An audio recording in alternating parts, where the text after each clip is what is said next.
बीती रात से पठानकोट में हो रही बारिश के कारण सिविल अस्पताल पठानकोट में बुखार, जुकाम और आदि के मरीजों में कमी देखने को मिली।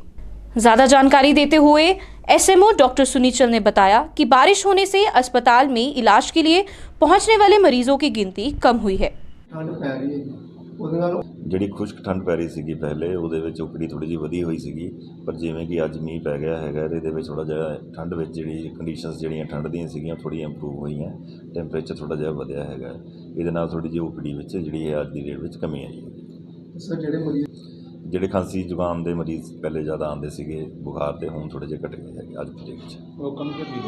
ਲੋਕਾਂ ਨੂੰ ਮੇਰੀ ਇਹੀ ਅਪੀਲ ਹੈ ਕਿ ਠੰਡ ਤੋਂ ਜਿਹੜਾ ਆਪਣਾ ਬਚਾਅ ਰੱਖਣ। ਠੰਡ ਖਤਮ ਨਹੀਂ ਹੋਈ, ਸਿਰਫ ਘਟੀ ਹੈਗੀ ਹੈ। ਤੇ ਜੋ ਰੂਟੀਨ ਵਿੱਚ ਆਪਾਂ ਗਰਮ ਕੱਪੜੇ ਪਾਉਂਦੇ ਸੀਗੇ, ਬੱਚਿਆਂ ਨੂੰ ਗਰਮ ਕੱਪੜੇ पा के रखन ਤੇ ठंड ਤੋਂ अपना बचाव करें।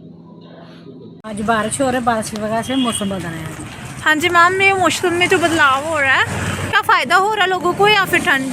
फायदा बारिश भी जरूरी है, बात बहुत ज़रूरी है। बच्चे बीमार हो रहे, बूढ़े बीमार हो रहे, सब लोग बीमार हो रहे। अब राहत थोड़ा सा ठंड बढ़ गई है या फिर कम? आज तो बड़ी है, कल धूप लगे तो कम हो जाएगी।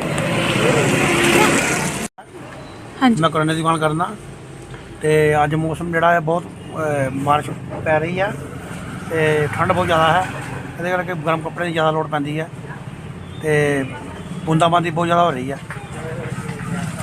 मतलब बदलाव के जरूरी है जी, क्योंकि बुखार बखूर जुकाम खांसी लोगों को बहुत ज़्यादा है, ये करके बारिश पैने करके ये चीज़ घट जाएगी।